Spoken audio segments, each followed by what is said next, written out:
আসসালামু আলাইকুম রহমতুল্লাহি ওবারাকাতু। দেশ ও দেশের বাহিরে ভোলাবাসী যেখান থেকে দেখছেন সবাইকে মাহে রমজানের শুভেচ্ছা। সুন্নাহ ইবাদার নিবেদিত গল্প কথায় জীবনের ছন্দ অনুষ্ঠানে আজকে আমাদের অতিথি হয়ে এসেছেন আমাদের বিশেষ পর্ব লাইলাতুল কদর নিয়ে আলোচনা রাখবেন বুরহানুদ্দিন তামিরুল উম্মাদ মাদ্রাসার সম্মানিত শিক্ষক জনাব মাওলানা মোহাম্মদ নিজামুদ্দিন। আসসালামু আলাইকুম রহমতুল্লাহ। ওয়ালাইকুম আসসালাম রহমতুল্লাহি ওয়া বারাকাতুহু। কেমন আছেন? আলহামদুলিল্লাহ, আপনি ভালো আছেন? আলহামদুলিল্লাহ, আমিও ভালো আছি। আমাদের এই স্টুডিওতে আপনাকে স্বাগত। ধন্যবাদ। কেমন লাগছে আমাদের এই স্টুডিওতে এসে? আলহামদুলিল্লাহ, খুব ভালো লাগছে। খুব সুন্দর আয়োজন, বিশেষ করে রমাদান কেন্দ্রিক এই আয়োজন আরো বেশি বেশি হওয়া দরকার। আন্তরিক ধন্যবাদ এবং মোবারকবাদ জ্ঞাপন করছি এই আয়োজনগুলো করার জন্য। সরাসরি আমরা আলোচনায় চলে যাচ্ছি। সম্মানিত দর্শক মণ্ডলী, লাইলাতুল কদর নিয়ে আমাদের আজকের আলোচনা শুরু করবেন সম্মানিত অতিথি জনাব মাওলানা নিজামুদ্দিন। আলহামদুলিল্লাহি রাব্বিল আলামিন ওয়াসসালাতু ওয়াসসালামু আলা রাসূলিহিল আমিন ওয়া আলা আলিহি ওয়া আসহাবিহি আজমাইন, আম্মা বা'দ। فأعوذ بالله من الشيطان الرجيم. بسم الله الرحمن الرحيم. إنا أنزلناه في ليلة القدر وما أدراك ما ليلة القدر. ليلة القدر خير من ألف شهر. صدق الله العلي العظيم. وقال النبي صلى الله عليه وسلم: من قام ليلة القدر إيمانا واحتسابا غفر له ما تقدم من ذنبه. متفق عليه. رب اشرح لي صدري ويسر لي أمري واحلل عقدة من لساني يفقهوا قولي. সম্মানিত দর্শকবৃন্দ, আল্লাহ রাব্বুল আলামিনের দরবারে শুকরিয়া জ্ঞাপন করছি। তিনি আমাদেরকে মুসলিম হিসেবে সৃষ্টি করেছেন এবং মুসলিম হিসেবে সৃষ্টি করে তিনি আমাদেরকে সম্মানিত করেছেন পুরো পৃথিবী ব্যাপী। আরো শুকরিয়া জ্ঞাপন করছি এই জন্য যে তিনি আমাদেরকে উম্মতে মুহাম্মাদী হিসেবে দুনিয়াতে শ্রেষ্ঠত্ব প্রদান করেছেন। এজন্য শুকরিয়া তার সকলে একবার বলছি আলহামদুলিল্লাহ। দরুদ এবং সালাম পেশ করছি বিশ্ব মানবতার মুক্তির দিশারি আখিরি জামানার পয়গম্বর বিশ্বনবী মুহাম্মদ মুস্তাফা সাল্লাল্লাহু আলাইহি ওয়াসাল্লামের উপর এবং সাহাবায়ে কেরাম রিদওয়ানুল্লাহি তাআলা আলাইহিম আজমাইনদের রূহের সর্বোচ্চ মর্যাদা এবং জাযা কামনা করছি আল্লাহ রাব্বুল আলামিনের জন্য, যারা তাদের জীবনকে বিলিয়ে দিয়েছেন দ্বীন প্রচার এবং প্রসারের নিমিত্তে। সম্মানিত উপস্থিতি, প্রিয় দর্শক মণ্ডলী, আমরা আজকে লাইলাতুল কদর সম্পর্কে স্বল্প সময়ের মধ্যেই কিছু আলোচনা করার চেষ্টা করব। আল্লাহ তাআলা আমাদেরকে তৌফিক দান করুক, আমিন। প্রথমে আমরা লাইলাতুল কদর কি এবং এটার মর্যাদা কি, এটা কেন এত মর্যাদাবান, এই বিষয় সম্পর্কে আলোচনা করব। লাইলাতুল কদর এটা একটা আরবি শব্দ। এটার বাংলা অর্থ হচ্ছে কদরের রাত্রি। কদর শব্দের অর্থ হচ্ছে মর্যাদা, কদর শব্দের অর্থ হচ্ছে সম্মান। অন্য দৃষ্টিকোণ থেকে কদর শব্দের অর্থ হচ্ছে মাকাদির, অর্থাৎ মানুষের ভাগ্য। এই রাত্রিকে লাইলাতুল কদর এই জন্য বলা হয়, উলামায়ে কেরাম বলেছেন যে সুম্মিয়াত লাইলাতুল কদরি কদরান লিশারাফিহা ওয়া শানিহা। লাইলাতুল কদরকে লাইলাতুল কদর এই জন্য বলা হয় যে এটার মর্যাদা এবং এটার শান বৃদ্ধি হওয়ার কারণে, এবং লাইলাতুল কদরকে এজন্য লাইলাতুল কদর বলা হয় যে এই রাত্রিতে আল্লাহ রাব্বুল আলামিন সামনের 1 বছরের বান্দার জীবন মৃত্যু, কারা মৃত্যুবরণ করবে, কারা পৃথিবীতে বেঁচে থাকবে, এর মধ্যে কারা নাজাত প্রাপ্ত হবে, কারা জাহান্নামী হবে বা হালিকিন হবে, এই সমস্ত ব্যক্তিদের তকদিরকে নির্ধারণ করে থাকেন, এই সমস্ত ব্যক্তিদের তকদিরকে লিপিবদ্ধ করে থাকেন। এই জন্য এই রাত্রিকে লাইলাতুল কদর বলা হয়। এই রাত্রিকে আল্লাহ রাব্বুল আলামিন অধিক পরিমাণে মর্যাদা দিয়েছেন, অধিক পরিমাণে সম্মানিত করেছেন। এই রাত্রিকে সম্মানিত করার পেছনে বা সম্মান দান করার পেছনে অনেকগুলো কারণ বিদ্যমান রয়েছে। এর মধ্যে অন্যতম একটি কারণ হচ্ছে আল্লাহ রাব্বুল আলামিন এই রাত্রিতে পবিত্র কুরআনুল কারীমকে নাজিল করেছেন বা অবতীর্ণ করেছেন। আল্লাহ রাব্বুল আলামিন সূরাতুল কদরের মধ্যে আলোচনা করতে গিয়ে বলেন যে ইন্না আনজালনাহু ফি লাইলাতিল কদরি, আমি এই কোরআনকে অবতীর্ণ করেছি লাইলাতুল কদরের রাত্রিতে। তাফসীর ইবনে কাসীরের মধ্যে ইমাম ইবনে কাসীর রাহিমাহুল্লাহ তাআলা এই আয়াতের তাফসীর করতে গিয়ে ইবনে আব্বাস রাদিয়াল্লাহু তাআলা আনহুমার একটি বর্ণনা নিয়ে এসেছেন। ইবনে আব্বাস রাদিয়াল্লাহু তাআলা আনহুমা এই আয়াতের তাফসীর করতে গিয়ে বলেন যে আল্লাহ রাব্বুল আলামিন কদরের রাত্রিতে পবিত্র কোরআনকে লাউহে মাহফুজ থেকে বাইতুল ইজ্জা বা দুনিয়ার আসমান বা নিকটবর্তী আসমানে নাজিল করেছেন। এই আয়াতের এই ঘটনার পরিপ্রেক্ষিতে আল্লাহ রাব্বুল আলামিন এটা বলেছেন যে ইন্না আনজালনাহু ফি লাইলাতিল কদরি, অর্থাৎ আমি কোরআন অবতীর্ণ করেছি লাইলাতুল কদরের রাত্রিতে। দ্বিতীয়ত এই রাত্রের মর্যাদা বৃদ্ধি করেছে যে এই রাত্রে আল্লাহ রাব্বুল আলামিন গোটা পৃথিবীতে ফেরেশতাদেরকে অবতীর্ণ করে দেন, ফেরেশতাদেরকে নাজিল করে দেন, এবং ওই ফেরেশতারা এই রাত্রিতে যারা কিয়ামুল লাইল করে, যারা আল্লাহ রাব্বুল আলামিনের সান্নিধ্য পাওয়ার জন্য যারা ইবাদতে মগ্ন থাকে, যারা জিকির আজকার কোরআন তেলাওয়াত সলাতে নিমগ্ন থাকে, তাদের জন্য ফেরেশতারা মাগফিরাতের দোয়া করতে থাকে আল্লাহ তাআলার কাছে। আল্লাহ রাব্বুল আলামিন বলেছেন যে তানাজ্জালুল মালাইকাতু ওয়ার রূহু ফিহা বিইজনি রাব্বিহিম মিন কুল্লি আমর সালামুন হিয়া হাত্তা মাতলাইল ফজর। ফেরেশতারা ফজর পর্যন্ত থাকে, ফজর যখন উদিত হয়ে যায় তখন ফেরেশতারা তাদের নিজ নিজ স্থানে প্রত্যাবর্তন করে। এই সমস্ত মর্যাদাগুলোর কারণে, এই সমস্ত সম্মানিত জিনিসগুলোর কারণে লাইলাতুল কদরকে আল্লাহ তাআলা এত পরিমাণে সম্মানিত করেছেন, এত পরিমাণে এটাকে সম্মানিত করেছেন যে আল্লাহ তাআলা বলেন যে লাইলাতুল কদরি খায়রুম মিন আলফি শাহর, যে লাইলাতুল কদর এটা হচ্ছে হাজার মাসের চেয়েও উত্তম। কেমন হাজার মাস? এমন হাজার মাস যেই মাসের মধ্যে লাইলাতুল কদর নেই।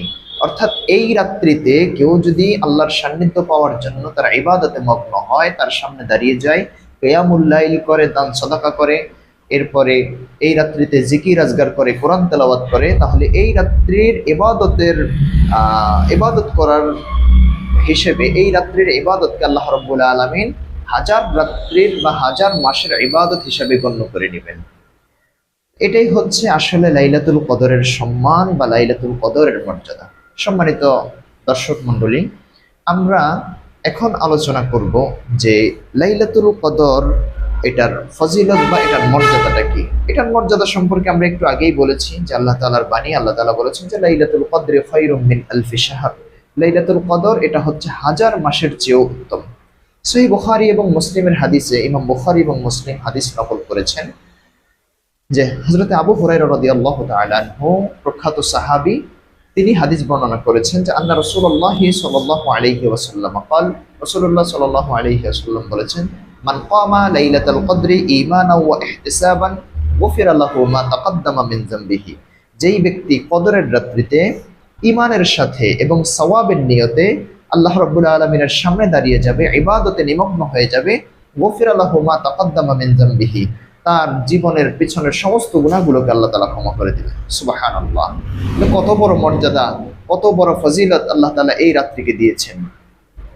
আরো একটি হাদিস ইমাম নাসাই তার সুনান নাসাইর মধ্যে এবং ইমাম আহমদ ইবনে হাম্বল তার মুসনাদের মধ্যে হাদিসটি বর্ণনা করেছেন। হাদিসটি গ্রহণযোগ্য যে রাসূলুল্লাহ সাল্লাল্লাহু আলাইহি ওয়াসাল্লাম বলেছেন, আবু হুরায়রা, এই হাদিসটি আবু হুরায়রা রাদিয়াল্লাহু তাআলা আনহু থেকে বর্ণিত। আবু হুরায়রা বলেন যে লাম্মা যা রমাদান, যখন রমাদান মাস আসে তখন নবী সাল্লাল্লাহু আলাইহি ওয়াসাল্লাম বলেন যে কদ জাআকুম শাহরু রমাদান, তোমাদের মধ্যে রমজান মাস এসেছে, শাহরুন মুবারাকুন, এটি একটি বরকতপূর্ণ মাস, এটি একটি ফজিলতপূর্ণ মাস, ইফতারাদাল্লাহু আলাইকুম ফীহি সিয়ামাহু, আল্লাহ তাআলা এই মাসে তোমাদের জন্য রোজাকে ফরজ করে দিয়েছেন, ফাতুফতাহু আবওয়াবুল জান্নাহ, এই মাসে জান্নাতের দরজাগুলোকে খুলে দেওয়া হয়, অতুগলাকু আবওয়াবুল জাহিম, এবং জাহান্নামের দরজাগুলোকে বন্ধ করে দেওয়া হয়, অতুগাল্লু শায়াতিন, এবং শয়তানকে শিকলবন্দি করে দেওয়া হয়।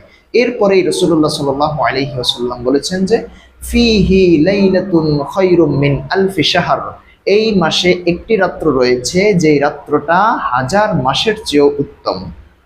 ফামান হুরিমা খায়রুহা ফাকাদ হুরিমা, সুতরাং যেই ব্যক্তি এই রাত্রির মর্যাদা থেকে বঞ্চিত হবে সে যেন তার গোটা জীবনের সমস্ত মর্যাদা থেকে বঞ্চিত হয়ে গেল।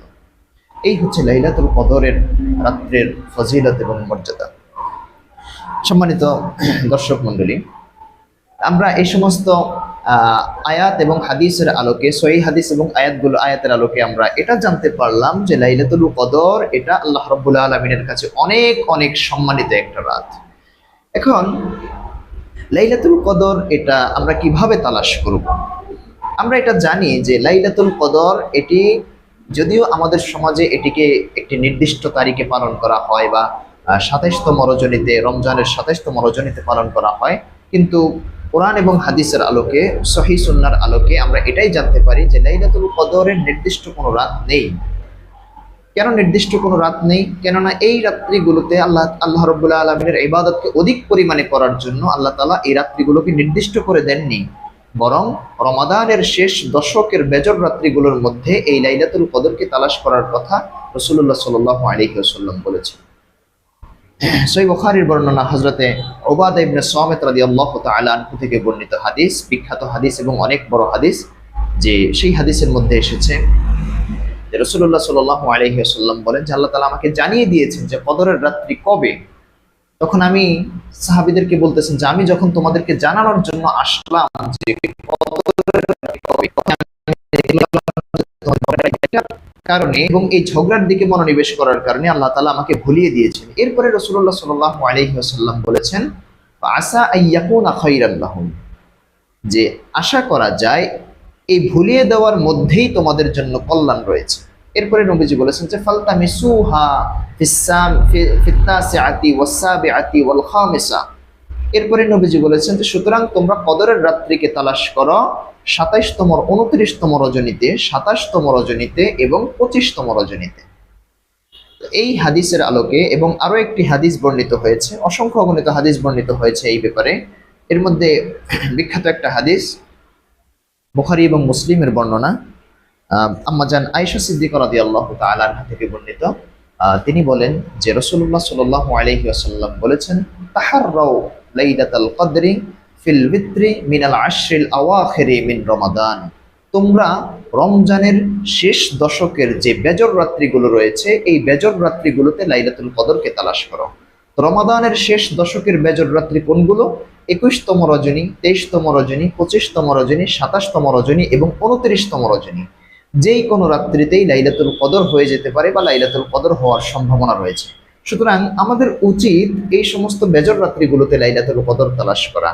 এক রাত্রির আশায় অর্থাৎ 27তম রজনী বা 27তম রাত্রির আশায় বসে না থেকে এই সমস্ত বেজর রাত্রিগুলোতে লাইলাতুল কদরকে তালাশ করতে হবে আমাদেরকে। এমনও তো হতে পারে যে আমরা এই বছর 27তম রজনীকে লাইলাতুল কদরের জন্য নির্দিষ্ট করলাম এবং আমরা সেই রাত্রিতে লাইলাতুল কদর তালাশ করলাম, ইবাদত করলাম, কিন্তু লাইলাতুল কদর অন্য আরেকটা রজনীতে চলে গিয়েছে। এজন্য আমাদের উচিত হবে যে রমাদানের শেষ দশকের যে বেজর রাত্রিগুলো রয়েছে এই সমস্ত বেজর রাত্রিগুলো এখন আমরা কিভাবে বুঝবো যে এটা কদরের রাত? এটা বোঝার আসলে তেমন কোনো পদ্ধতি নেই, তবে কিছু কিছু হাদিস এসেছে। আল্লাহ রাসূল সাল্লাল্লাহু আলাইহি ওয়াসাল্লাম কিছু আলামত বলেছেন, যে আলামতের উপর ভিত্তি করে আমরা বলতে পারি যে সম্ভবত এই রজনীটা কদরের রজনী হতে পারে, তাও এটি সম্ভাবনাময়। হাদিসে এসেছে ইবনে আব্বাস রাদিয়াল্লাহু তাআলা আনহুমা থেকে বর্ণিত হাদিস যে লাইলাতুল কদরের রাত্রিতে এই রাত্রির আলামত বর্ণনা করতে গিয়ে নবীজি বলেন যে এই রাত্রটা হবে অত্যন্ত কোমল এবং শীতল, নাতিশীতোষ্ণ একটা রাত্রি হবে, কোনো হইচই থাকবে না, একেবারে নিস্তব্ধ নীরব একটা রাত্র হবে। লা হারাতুন ফীহি ওয়ালা বারিদা, যেখানে একেবারে বেশি গরমও থাকবে না বা বেশি ঠান্ডাও থাকবে না, নাতিশীতোষ্ণ একটা পরিবেশ বিরাজ করবে এই রাত্রিতে। তো এইরকম কিছু আলামত রাসূলুল্লাহ সাল্লাল্লাহু আলাইহি ওয়াসাল্লাম আমাদেরকে বলে দিয়েছেন কদরের রাত্রিতে। তো আমাদের উচিত হবে এই সমস্ত আলামতগুলোর পেছনে সময় না দিয়ে বা সময় ক্ষেপণ না করে আমরা যদি রমাদানের শেষ দশকের বেজর রাত্রিগুলোতে লাইলাতুল কদরকে তালাশ করতে পারি তাহলে এটা হবে আমাদের জন্য অত্যন্ত কল্যাণকর, এবং এটাই হচ্ছে কদরকে পাওয়ার জন্য অন্যতম এবং একমাত্র ফর্মুলা। এবং রমাদানের শেষ দশকের শুধু বেজর রাত্রিগুলো নয়, বরং রমাদানের শেষ দশকের পুরো সময়টাতেই আমরা কদরকে তালাশ করতে পারি, কেননা রমাদানের শেষ দশকটা অত্যন্ত গুরুত্বপূর্ণ সময়, অত্যন্ত গুরুত্বপূর্ণ সময়। নবীজি সাল্লাল্লাহু আলাইহি ওয়াসাল্লাম এই রমাদানের শেষ দশকে ইতিকাফ করতেন নিয়মিত, সাহাবা ইকরাম ইতিকাফ করতেন, সাহাবা ইকরাম আমলের পরিমাণকে বাড়িয়ে দিতেন এই রমাদানের শেষ দশক আসলেই। এজন্য আমাদেরকে এই রমাদানের শেষ দশকে আমলকে বাড়িয়ে দিতে হবে, লাইলাতুল কদরকে তালাশ করতে হবে এবং বিশেষ করে বেজর রাত্রিগুলোতে বেশি বেশি তালাশ করতে হবে। সর্বোপরি কথা হলো, সর্বশেষ কথা হলো যে লাইলাতুল কদরকে যদি আমরা পেয়ে যাই তাহলে আমাদের করণীয় কি, আমরা এই রাত্রিতে কি আমল করব। ধরুন যে আমরা লাইলাতুল কদরকে পেয়ে গিয়েছি, তখন আমাদের আমলটা কি হবে এই রাত্রিতে? এই রাত্রির আমল সম্পর্কেও বিখ্যাত হাদিস বর্ণিত হয়েছে। হাদিসটি ইমাম নাসাই, ইবনে মাজাহ, ইমাম তিরমিজি সহ অন্যান্য ইমামরা হাদিসটি বর্ণনা করেছেন তাদের কিতাবে, হাদিসটি সহিহ। আম্মা জান আয়েশা সিদ্দিকা রাদিয়াল্লাহু তাআলা আনহা একবার রাসূলুল্লাহ সাল্লাল্লাহু আলাইহি ওয়াসাল্লামকে প্রশ্ন করেছেন যে ইয়া রাসূলুল্লাহ সাল্লাল্লাহু আলাইহি ওয়াসাল্লাম, যে লাউ আলিমতু আইয়া লাইলাতুল কদরি মা আকুলু ফিহা, যদি আমি জেনে যাই যে এটা লাইলাতুল কদর বা ওটা লাইলাতুল কদর, যদি আমি এটা জেনে যাই, আল্লাহ তাআলা যদি আমাকে জানিয়ে দেয়, মা আকুলু ফিহা, তাহলে আমি সেই রাত্রিতে কি করব, কি আমল করব? তখন রাসূলুল্লাহ সাল্লাল্লাহু আলাইহি ওয়াসাল্লাম বলেছেন যে হে আয়েশা, তুমি যখন লাইলাতুল কদর পেয়ে যাবে তখন তুমি বলো আল্লাহুম্মা ইন্নাকা আফুউন তুহিব্বুল আফওয়া ফাআফু আন্নী, হে আল্লাহ, আপনি ক্ষমাশীল এবং ক্ষমাশীলতাকে আপনি পছন্দ করেন, সুতরাং আমাদেরকে ক্ষমা করে দেন বা আমাকে ক্ষমা করে দেন। এই দোয়াটা তুমি বেশি বেশি করো। হাদিসটি ইমাম তিরমিজি বর্ণনা করেছেন এবং ইমাম তিরমিজি হাদিসটি বর্ণনা করে শেষে বলেছেন যে হাযা হাদিসুন হাসানুন সহিহুন, অর্থাৎ এই হাদিসটি সর্বোচ্চ পর্যায়ের সহিহ। এজন্য প্রথমত কাজ হচ্ছে বেশি বেশি করে আল্লাহ রাব্বুল আলামিনের কাছে মাগফিরাতের দোয়া করা। আল্লাহ রাসূল সাল্লাল্লাহু আলাইহি ওয়াসাল্লাম যে দোয়াটা শিক্ষা দিয়েছেন আয়েশা রাদিয়াল্লাহু তাআলা আনহাকে, এই দোয়াটা আমাদের শিখে নেওয়া উচিত এবং এটা বেশি বেশি করে পড়া উচিত, বিশেষ করে রমাদানের শেষ দশকের বেজর রাত্রিগুলোতে। আল্লাহুম্মা ইন্নাকা আফুউন তুহিব্বুল আফওয়া ফাআফু আন্নী, হে আল্লাহ তাআলা, আপনি ক্ষমাশীল, ক্ষমাশীলতাকে আপনি পছন্দ করেন, সুতরাং আমাকে ক্ষমা করে দিন। দ্বিতীয়ত, আমরা এই রাত্রিতে কিয়ামুল লাইল করতে পারি। যেহেতু আমরা সলাতুত তারাবি আদায় করি, এটাও এক প্রকারের কিয়ামুল লাইল, এবং সাথে সাথে এই বেজর রাত্রিগুলোতে আমরা সামান্য পরিমাণে হলেও তাহাজ্জুদের সালাত আদায় করতে পারি। শেষ রাত্রিতে সাহারির সময় উঠে বা একটু আগে উঠে আমরা 2 রাকাত 4 রাকাত তাহাজ্জুদের সালাত আদায় করতে পারি। কেননা রাসূলুল্লাহ সাল্লাল্লাহু আলাইহি ওয়াসাল্লাম বলেছেন, মান কামা লাইলাতাল কদরি ঈমানা ওয়া ইহতিসাবান গুফিরা লাহু মা তাকাদ্দামা মিন যামবিহি, যেই ব্যক্তি ঈমানের সাথে এবং সওয়াবের নিয়তে, আল্লাহ তাআলার কাছে সওয়াব পাওয়ার নিয়তে যেই ব্যক্তি কদরের রাত্রিতে আল্লাহর সামনে দাঁড়িয়ে যাবে, আল্লাহ রাব্বুল আলামিন তার জীবনের পিছনের সমস্ত গুনাহগুলোকে মাফ করে দিবেন। সুবহানাল্লাহ। তো এই রাত্রে আমরা বেশি বেশি দোয়া করতে পারি, বেশি বেশি নফল নামাজ আদায় করতে পারি, কিয়ামুল লাইল করতে পারি, কোরআন তেলাওয়াত করতে পারি, জিকির আজগার করতে পারি। তো এই রাত্রগুলোতে আমরা অবহেলায় না কাটিয়ে আমরা এগুলো করব। আল্লাহ তাআলার কাছে আমরা তৌফিক কামনা করব, তিনি যেন আমাদেরকে লাইলাতুল কদরের পরিপূর্ণ মর্যাদা এবং পরিপূর্ণ সওয়াব আমাদেরকে দান করেন, এবং এই রাত্রির আমলের উছিলায় যেন আল্লাহ তাআলা আমাদেরকে কিয়ামতের দিন নাজাত দিয়ে জান্নাত পর্যন্ত পৌঁছে দেন। এই আশাবাদ ব্যক্ত রেখে আমি আমার আলোচনা এখানেই শেষ করছি। অসংখ্য ধন্যবাদ লাইলাতুল কদর নিয়ে আপনার চমৎকার আলোচনা এবং শিক্ষামূলক। আশা করি সম্মানিত দর্শক মণ্ডলী, আপনারা লাইলাতুল কদর নিয়ে যে আলোচনা হয়েছে আজকে, আমরা সেগুলো আমল করার চেষ্টা করব। সবাইকে ধন্যবাদ জানিয়ে এবং আমাদের সম্মানিত অতিথিকে ধন্যবাদ জানিয়ে আজকে আমাদের এই অনুষ্ঠান এখানেই শেষ করছি। সবাইকে ধন্যবাদ। আসসালামু আলাইকুম ওয়া রাহমাতুল্লাহি ওয়া বারাকাতুহু। গল্প কথায় জীবনের ছন্দ